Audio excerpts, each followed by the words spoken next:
Thanks to first-hand accounts, this program tells the story of women who've been part of Italy's Camorra Mafia. Some chose to collaborate and are now protected in secret locations. Other women opted not to collaborate with the state and are currently serving their full sentences in jail. My name is Maria Duraccio. I spent most of my life as a mafia queen within the Camorra. I am now collaborating with the state. My dream is to see my son succeed in life.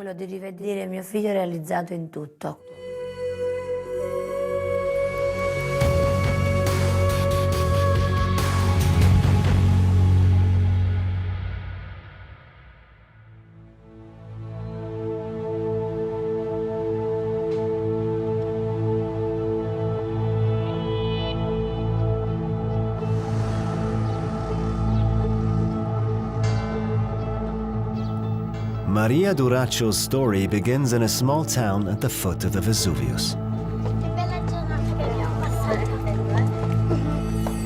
This is where Maria spends her childhood, a surrounding that seems perfectly normal through the eyes of a child.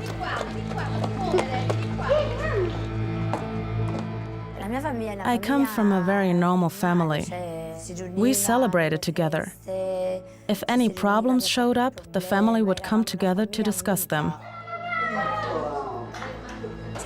We were very close.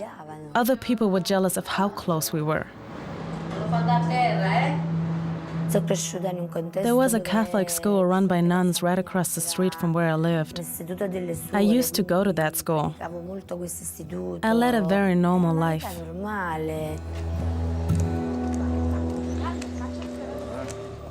But the environment in which she is raised is far from normal. Ottaviano, a small district near Naples, is home to Raffele Cutolo, also known as the teacher. The boss of all bosses, one of the most important and dreaded criminals of Italy's recent history. From the prison of Poggioreale, he establishes the NCO, the newly organized Camorra. The clan which during the 70s and 80s transformed the criminal scene in the Campania region. In the 80s, Ottaviano was a rural setting, but thanks to Raffele Cutolo, the area soon faces an increasing crime rate.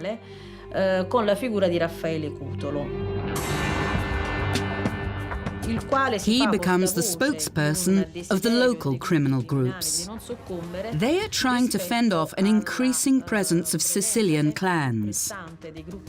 The Sicilians have come to the Campania region to control the most profitable illegal activity at the time, the smuggling of cigarettes.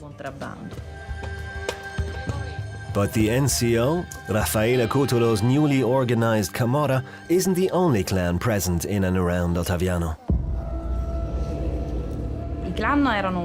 There were two families who controlled the territory. On one side, there was Mario Fabbrocino's clan, and on the other, Raffele Cutolo's.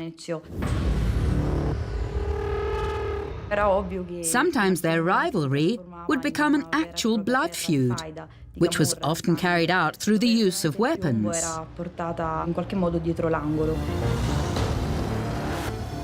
Between the late 70s and early 80s, Ottaviano becomes the setting for one of the Camorra's bloodiest wars.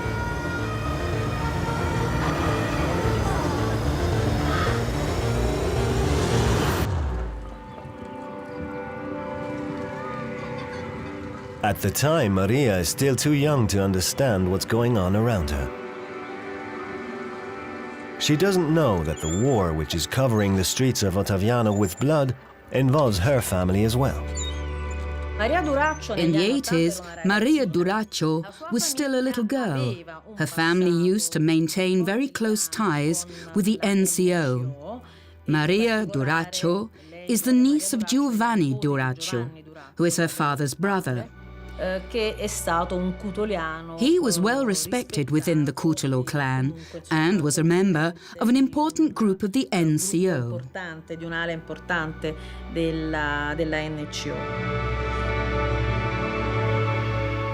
In fact, her uncle, Giovanni Duraccio, organizes an ambush at Maria's father's house, targeted at Francesco Fabbrocino, one of the most influential men within the rival clan.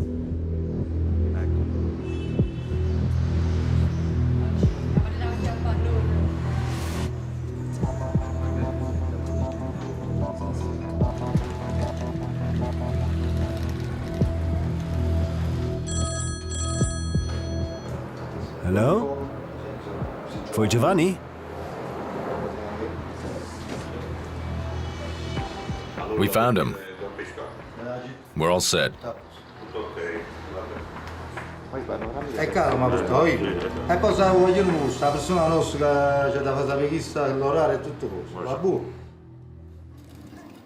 In 1980, Francesco Fabbrocino is shot dead by members of the Cutolo clan while he is taking his kids to school.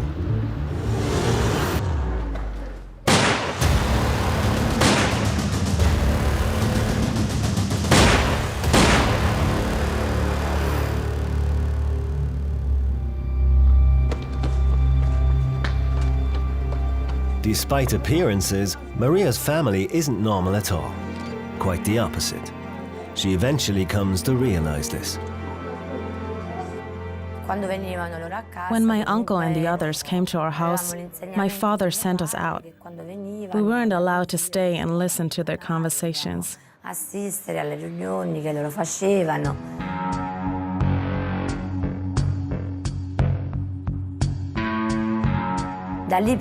Obviously, something illegal was going on.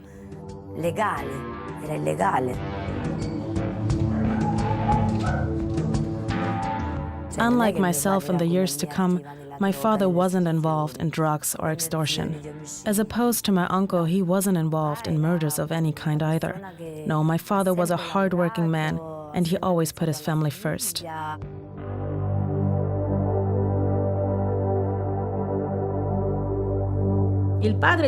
Maria Duraccio's father wasn't like his brother Giovanni. But in those years, it wasn't easy trying to be neutral, especially not in Ottaviano. You were either on Raffele Cutolo's side or you were against him.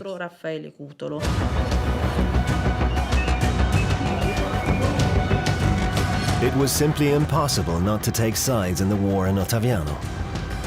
A war in which between the late 70s and early 80s, over 3,000 people were killed on the streets. This is why the state decided it was time to strike back. In June 1983, the police conducted a raid against the newly organized Camorra. This operation led to the arrest of more than 800 members. The police raid officially puts an end to the clan and is meant to send out a clear message to all. But the big shots weren't the only ones sent to jail. Maria's father came under arrest too. Informants had accused him of being involved in extortion. My father was arrested because false informants had testified against him. I insist on the fact that these were false penitents. At only 11 years of age, Maria is separated from her father, her one and only point of reference in life. Her peaceful and happy childhood ends abruptly. It was a very negative experience for me when my father went to jail. I'd visit him in prison in Poggioreale, but it wasn't the sort of experience a child would enjoy.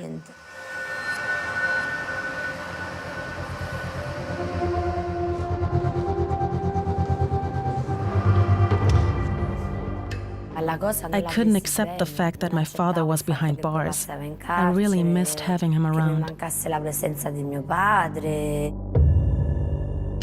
This emptiness becomes unbearable, and it will take some years before her prayers are answered at last.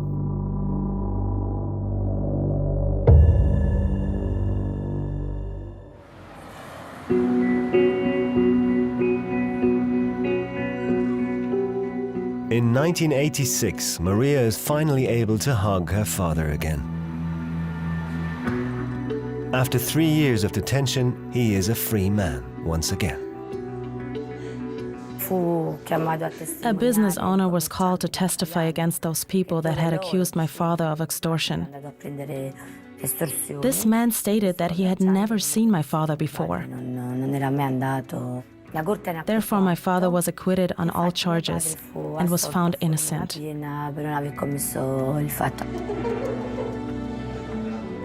Now that her father has finally come home, Maria can leave those difficult years behind and try to live her teenage years in a peaceful way.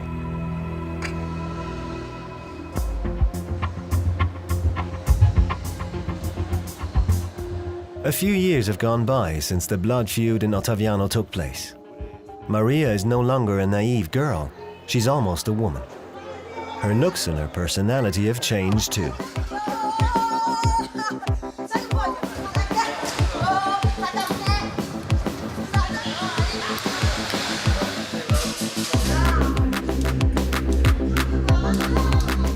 She has become a difficult and rebellious teenager who only her father is able to control.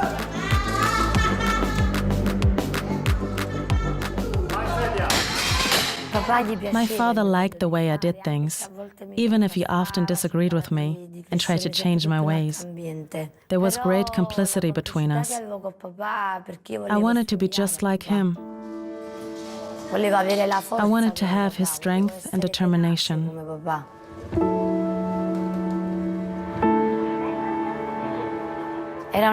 He was very humble and always wanted to do good.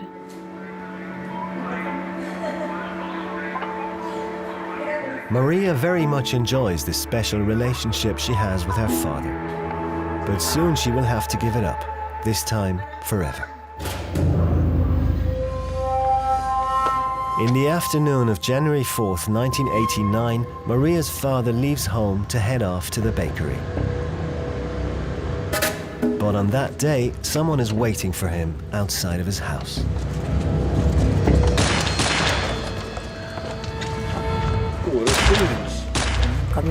We heard the first gunshots and my mother turned to me and said, "They're killing your father."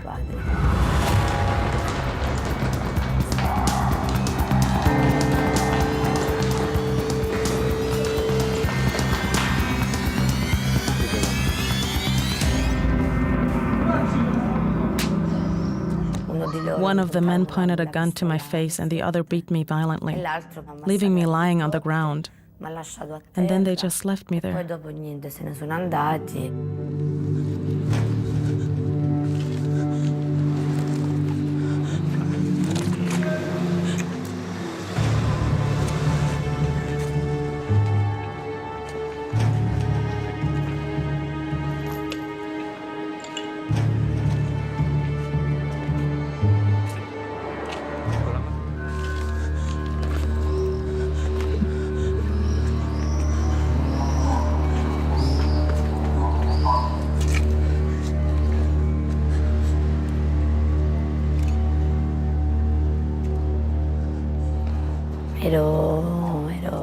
I was in a complete state of shock. I couldn't believe my father was gone forever. The murder of her father was nothing but an execution in line with the clan's code of honor. A revenge for the murder of Francesco Fabbrocino, which had taken place 9 years ago and had been planned at her father's house. Maria doesn't even have time to cry. The investigators know that she's the only one who saw the gunmen's faces, so they decide to bring her to a safe place. I was brought to a nunnery because my life was in danger.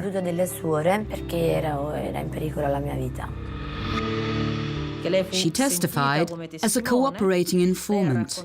She told us later that she had actually been offered protection, but at the time the law didn't provide appropriate protection for witnesses and justice collaborators.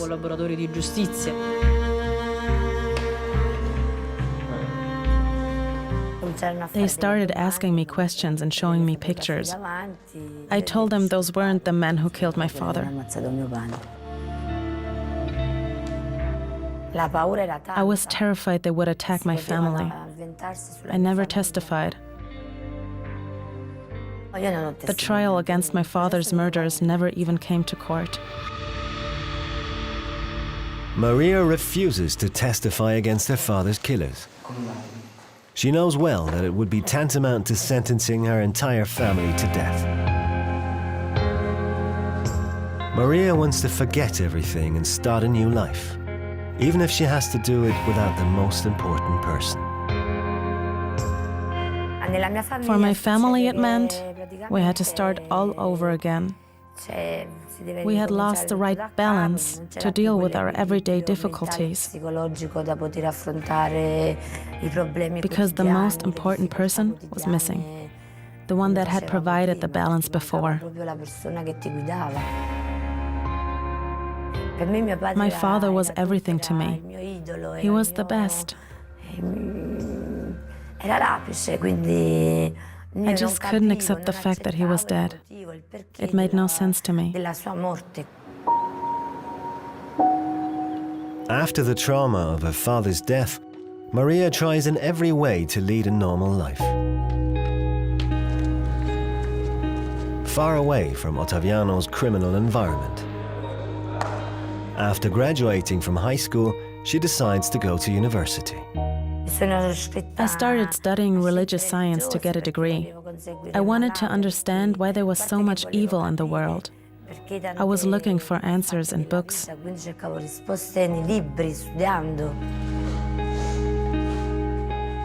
Maria is also seeking emotional stability in a relationship. She finds it when she meets Giovanni Gattor, an honest worker. Giovanni owned a business selling air conditioners and heaters. He was doing pretty well. Maria is 25 now. She's finally leading a calm and normal life, just like many other young women of her age. In 1997, after many years of relationship, they decide to get married. A few months later, they find out she's pregnant with a boy. News that make the couple very happy. But this feeling of happiness doesn't last for too long.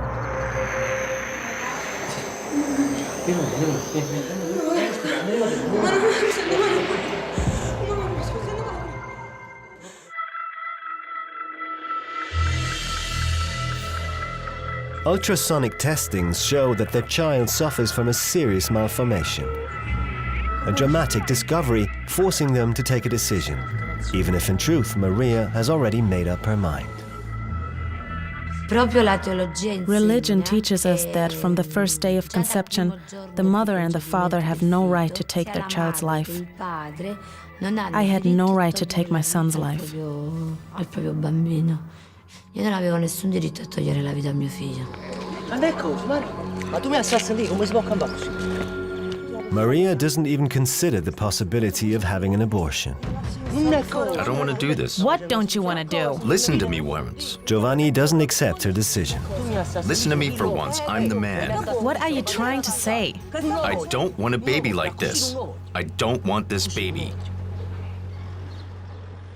Maria decides not to listen to her husband. In March 1998, she gives birth to a boy with a serious disability. The newborn baby needs to undergo surgery in order to live. My son received treatment at the hospital. We brought him to a world-famous doctor. But for some reason, he couldn't operate on my son in the hospital.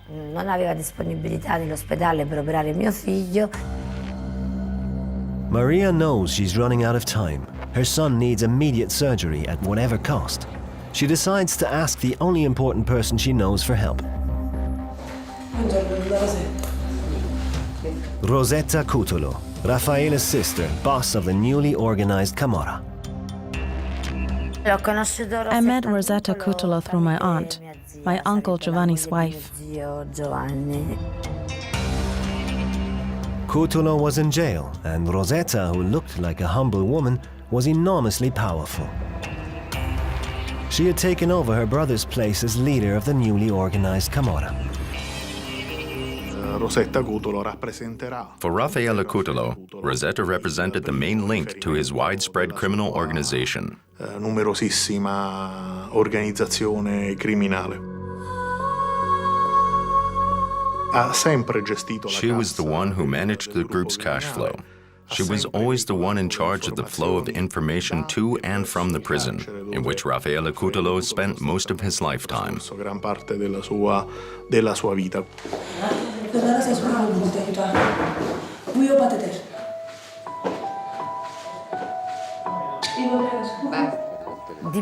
I still don't know who she actually called, but my son was in the hospital the following day. That world-famous doctor operated on him. I owe that woman so much, both her and her brother, Raffele Cutolo. They both helped my son during his sickness. They helped him a lot. These people helped her get in touch with the doctors who then cured her son. This brings us back to the topic of criminal organizations taking on the state's role of protecting social interests, a field where institutions do not fulfill expectations and thus help criminal organizations gain influence and take over control of a territory. Thanks to the help of the Cutolo family, her son gets better day by day. Maria can finally breathe a sigh of relief. She knows she won't be able to continue on without the help of her influential friends, especially since her marriage had broken up. It was a love-hate relationship. You're being too loud. Shut up! Be quiet! You hold your mouth!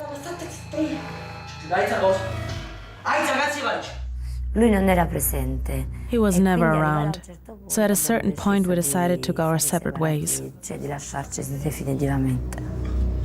What? Shut up. Here.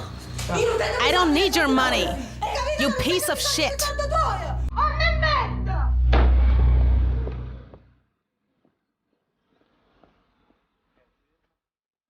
Maria knows she can't count on her husband. She seeks help among her old friends on the streets of Ottaviano.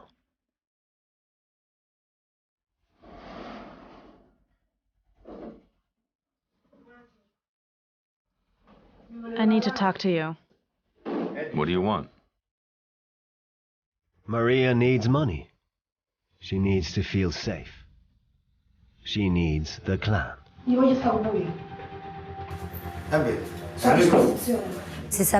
They knew I was from Ottaviano. We all knew each other. It was me who went looking for them.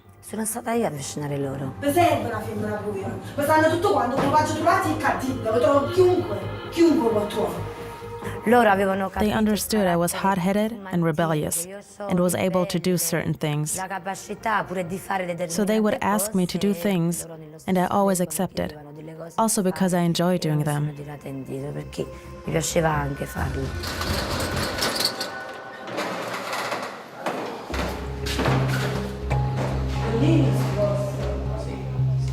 Maria begins her criminal activity with extortion. The clan sends her to collect protection money from shopkeepers. Accetto che secondo me facete un sacco di sorti a Cattinda. O sapete che una moto mia si venga a trovare?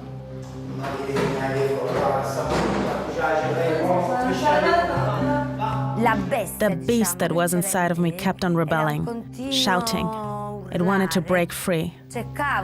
I tried to spend my time differently, but I failed. I was able to graduate, but I wasn't able to stop doing certain other things.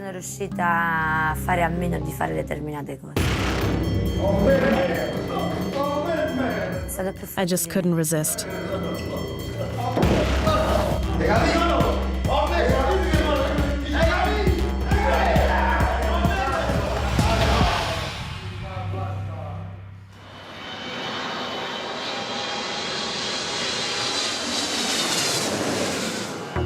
She immediately proves to them she's up to the tasks they give her. This is why her role within the clan grows more important day by day. Maria Duraccio has always lived in two parallel worlds. She studied theology and got a degree as a social health worker. She was a single mum to a child in need of special care. But then again, she didn't feel any kind of remorse regarding her criminal activity.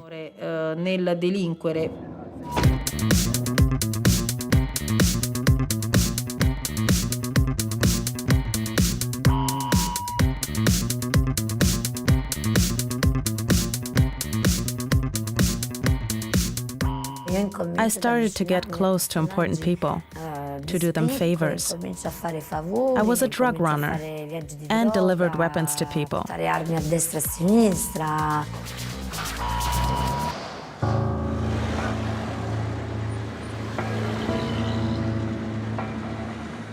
Despite her intense criminal activity, she never neglects her son, who's getting older and is in constant need of special care. It was my destiny to carry this cross. No, not true. My son never was a burden to me. My fate was to carry this star of mine through life. And sometimes there's light in life, and sometimes darkness surrounds you. But children are never a burden. Other things are.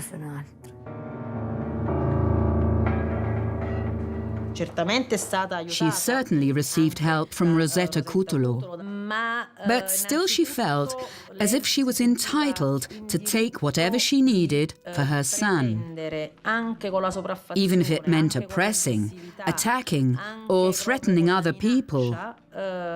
And her son had many needs.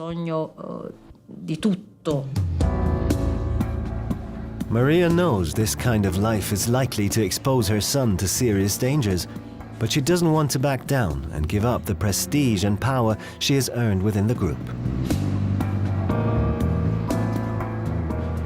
Her power is destined to increase even more, especially after she meets the man who will change her life forever. Michele Auriemma. Michele Auriemma was a young man who had approached the newly organized Camorra. He was fascinated by its system and its control. He becomes one of Raffele Cutolo's confidants and one of his killers. I'd heard a lot of talk about Auriemma. He was an important man within the clan.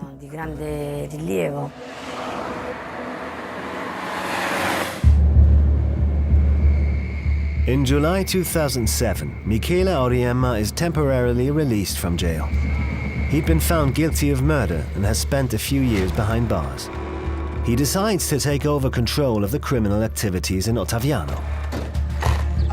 You understand? Did someone explain it to you? Did you understand?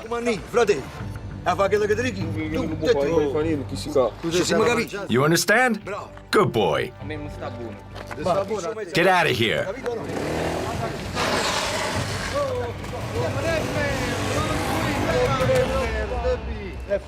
I met him in February 2007 during a release on temporary license. When we met, he immediately understood there was a beast inside me ready to attack.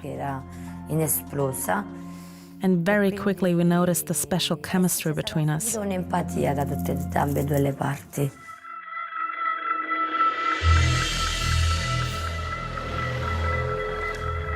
Maria is well aware that Auriemma could be very useful for her criminal career. The two begin a relationship that goes way beyond business. When I met Michele, he had already separated from his wife. So there was nothing to stop us from having a relationship.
Maria's prayers have been answered. She has finally met a man who's able to fill the void she's been living with for so long. Ever since the day they took her father from her.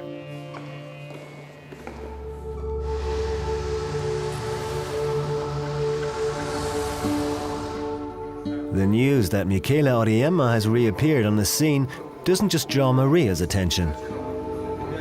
Her ex-husband, Giovanni Gattor, also wants to take advantage of a new acquaintance.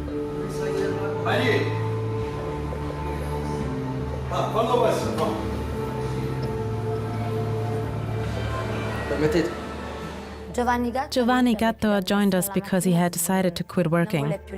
He had decided to become a member of the Camorra. He decided to do whatever Michela told him to.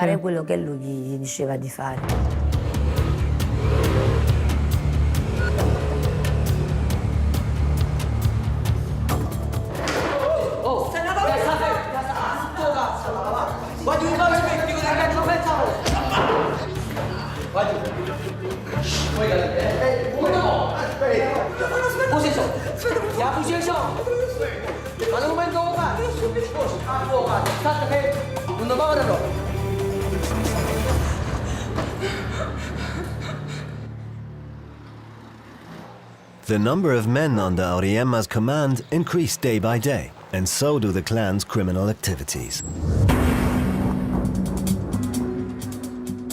I had to ask for protection money.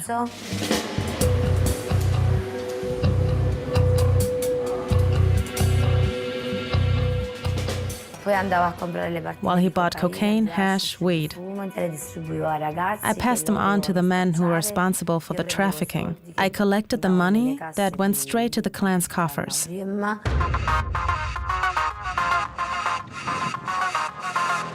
Maria isn't a simple clan member anymore. She's the girlfriend of the most influential boss in Ottaviano. The clan's most important business operations are carried out by her.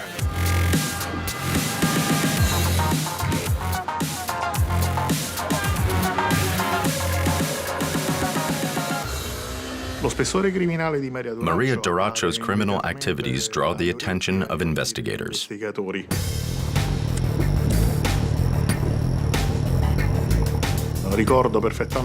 I clearly remember her using a specific metaphor when collecting the protection money. You have to give me a flower. The members of the Cutolo clan had used that same expression years ago.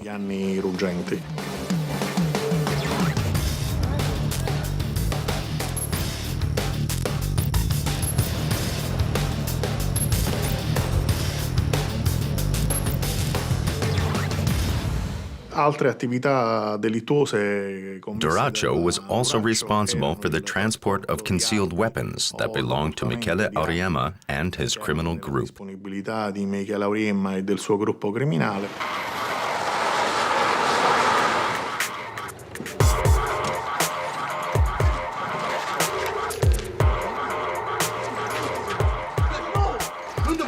Maria finds herself in the middle of a huge business, producing a load of cash that Auriemma must protect from his enemies, especially from another important clan in Ottaviano.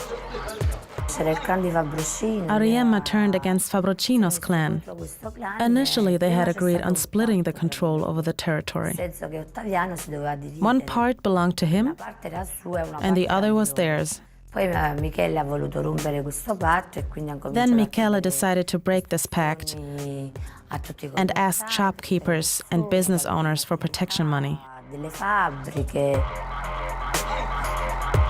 Auriemma not only worries about his enemies, the boss still has unfinished business with the law. After his temporary release, he has actually never returned to prison. So from that moment on, he is officially a fugitive, one of the most wanted fugitives in the Campania region. Everything all right? Everything's fine. Let's go. Are you all right, honey? We had to constantly move him from one place to the next. We were always on the alert. Did the doorbell ring or not? Had we heard a knock on the door or hadn't we? Were police in the neighborhood, or weren't they? We always had to be on the lookout. It was constant stress.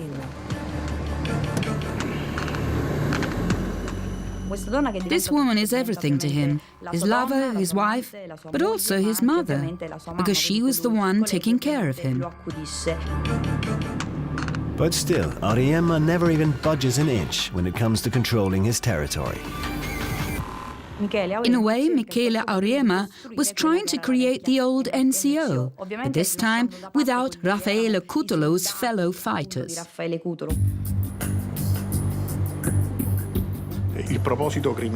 Michele Auriemma's intention wasn't exactly to recreate the NCO. He wanted to create something new, but he was inspired by that group. He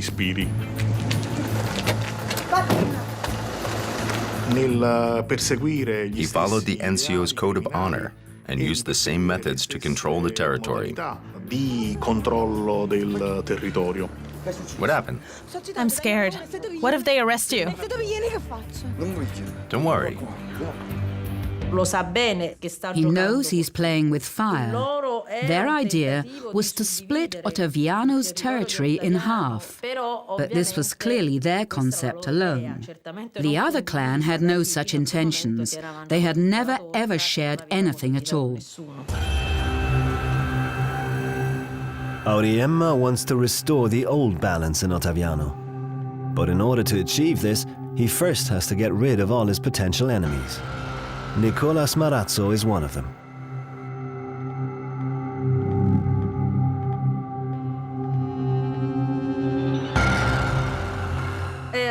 He was a drug dealer who ran into a clash of interests with Michele Auriemma's new group, because he ran the sale of drugs in an area Michele Auriemma wanted to control himself. Voleva essere controllato dallo stesso Auriemma Michele. Auriemma closely monitors his enemy. He wants to know his exact whereabouts and movements before he takes action. The first move depends on Giovanni Gattor, who approaches Smarazzo with an excuse. Che fu un tranello nel quale fu attirato. Smarazzo was drawn into a trap by Gattor, who up to then hadn't been in any way associated with the Camorra, nor had he been involved in any sort of criminal activities. So that's why he was able to get very close to Smarazzo. Abbassare le barriere dello Smarazzo. Gattor convinces Smarazzo to follow him into an old abandoned house along the slopes of the Vesuvius. Michele Auriemma is awaiting him there.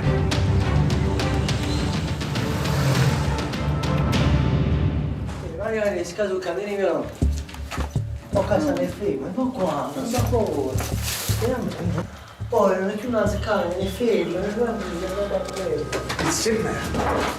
Mandano in giro, no? No. Ah, già dita fissa. Ma piazziamo. Sei tranquillo. Tu fatica con me. Ma c'è treta qui. Come c'è ci? Tu la stretta, la città. C'hai niente, no? Allora.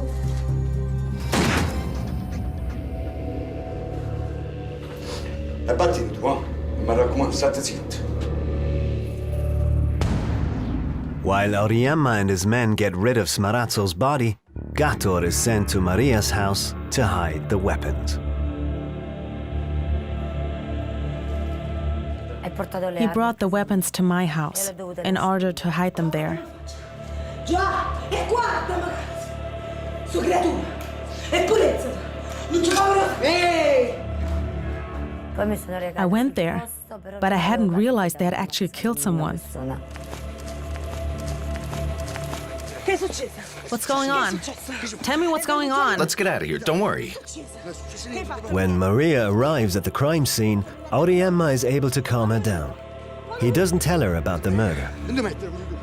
But murdering Smarazzo has been a serious mistake, and it will lead to severe consequences for Ottaviano's boss. In November 2007, Smarazzo was reported missing by his family. La denuncia della sua scomparsa.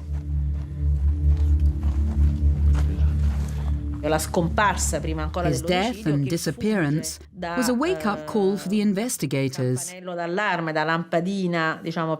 was pretty clear to us that he hadn't gone missing voluntarily. In quel contesto emerse immediatamente. In that situation, we realized that the person responsible for this act might be a well-known previous offender, Michele Auriemma. Michele Auriemma.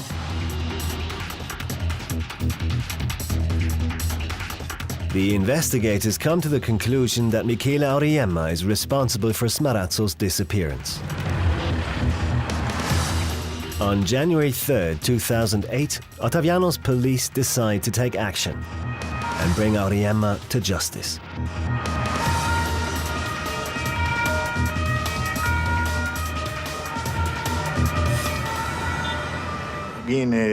Several men and police cars are sent out, convoyed by a helicopter. The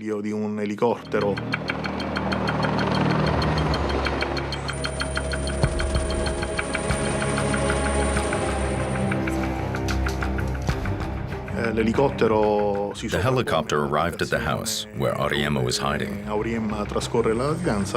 Then we stormed the house.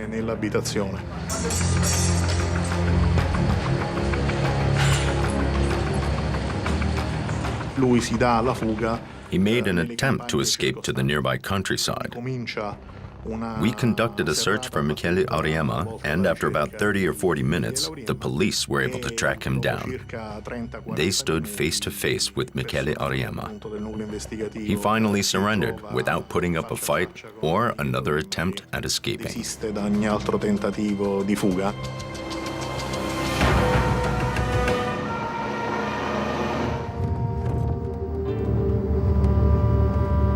For Maria, it is like reliving a nightmare.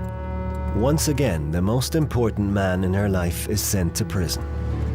A few days later, it's her turn as well. Investigators accuse her of covering up his hiding, and they suspect she might know something about Smarazzo's death.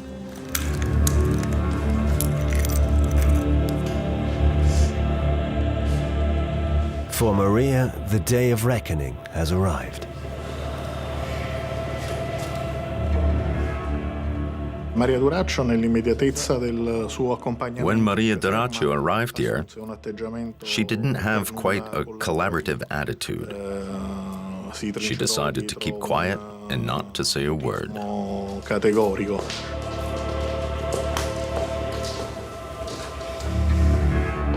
Maria knows that her partner is facing a heavy sentence. This is why she decides not to collaborate at first.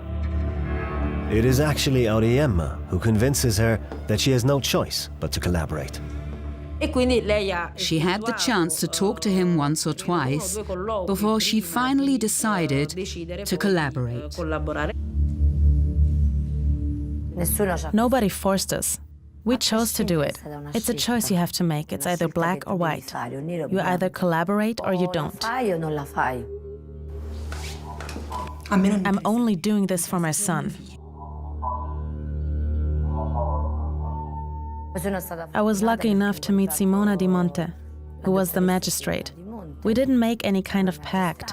The only agreement we had was that my disabled son would be protected. I made this decision for him. I'll tell you everything, and I'm actually happy about it. Ask me all you want. I always had the feeling that Maria Duraccio was a lioness defending her cub. She would have done anything to save the boy. Maria made her decision. Her and Michele Auriemma's confessions from 2008 and 2009 put a stop to the formation of a new clan that could have led to blood feuds on the streets of Ottaviano.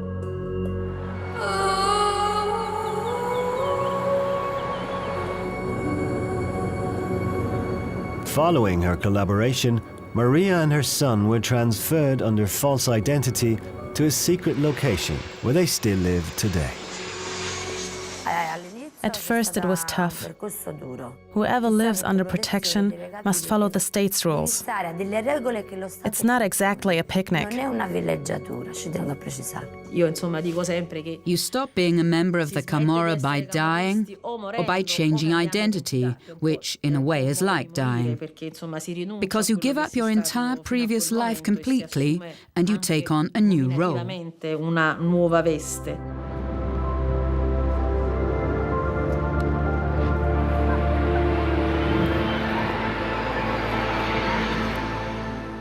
My dream is to see my son succeed in life, in school, with a family, a home and a job.